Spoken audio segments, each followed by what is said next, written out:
So we're at the Samsung showroom here in Dubai at Media City. This is where, first and foremost, if you've never been here before, you can experience a lot of stuff, but we're getting we're getting access to check out the new Samsung S23 lineup. Yes, yep. Galaxy S23 lineup.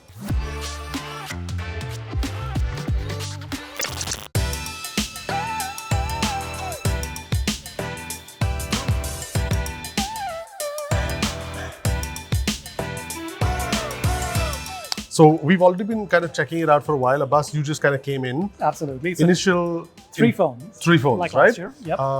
We'll come to the S23 and S23 Plus another day, but the Ultra is kind of my main focus here.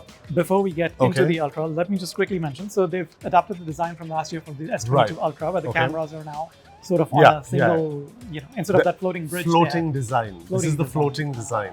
It was a bridge previously. Yeah. Now it's floating. Now it's the floating camera design. Okay, I like it. It's cleaner. It's nicer. It is. But let's save these for another day. My favorite thing in the design on all these phones is that they flatten the edges.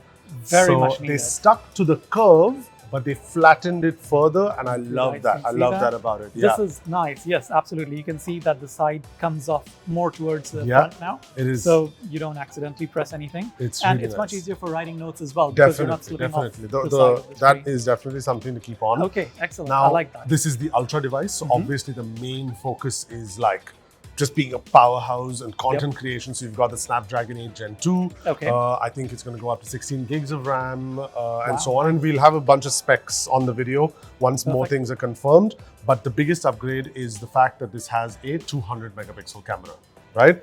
Which one? So there's 5 of them. Okay, so it's a 200 megapixel sensor that combines 16 pixels into one. 16 pixels. 16 pixels. So 4x4 pixel binning. Correct, 4x4 pixel binning. But yeah, storage is going to go up to 1 terabyte.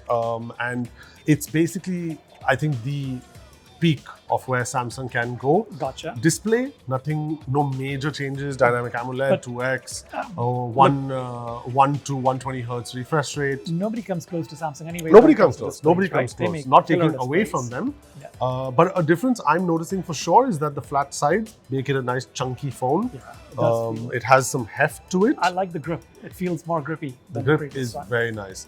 So, and then we've obviously got things like the S Pen. We've got a 5000 milliamp battery. But like I was saying earlier, all the main stuff comes down to the camera, right? Okay. So you've got that 200 megapixel mode. You've got expert raw camera modes. Expert raw camera mode. So tell me a little bit about that. So the expert raw basically is Samsung's app, and it's a separate one. Okay. So you download it separately and you get all raw functionality. So you can take 200 megapixel pictures, zoom into them, crop them. Plus you're doing up to 8K video, 30 FPS, correct? 30 FPS. So we're doing 8K 30 FPS and... So there was one thing I overheard one of our competitors talking about the feature was the astronomical whatever. Right. So it's also got Astro Mode. That's going to be another beta app, another beta feature where basically there'll be a whole mode dedicated just to astronomy. Whatever, whatever. Taking pictures of the night sky. That focus, I really like that they've taken this focus forward. Last year, I thoroughly enjoyed creating content with the S22 until Mustafa, who's behind the camera, stole it from me, just FYI. I didn't have anything to do with that. I didn't have anything to do with that, just pointing that out. But I thoroughly enjoyed creating content with it, and I cannot wait to do the same with this right now. Very nice. So yeah. Would you say this is sort of like the S version of last year's S22? 100%. A more refined version They took everything that was successful, made it better. Which is great. And I don't think that's a bad thing. No, not at all. Because now, if you're looking for... And if you're looking for a high-level Samsung device, the beauty is, if you don't need these features, you've got the S22. And we'll kind of officially say this later on when we do a review, but you've got the S22 as well in the market, which will be cheaper and it's still a great phone. Right. So I think with the S23 coming out, that peak performance offering is at a new level. I really like it. I like the in-hand feel of this phone. I can't wait to check it out. Same. Looking forward to it. So anyway, hope you like this video. Please don't forget to like and subscribe. And thank you very much for watching. Please do keep an eye out for our upcoming review.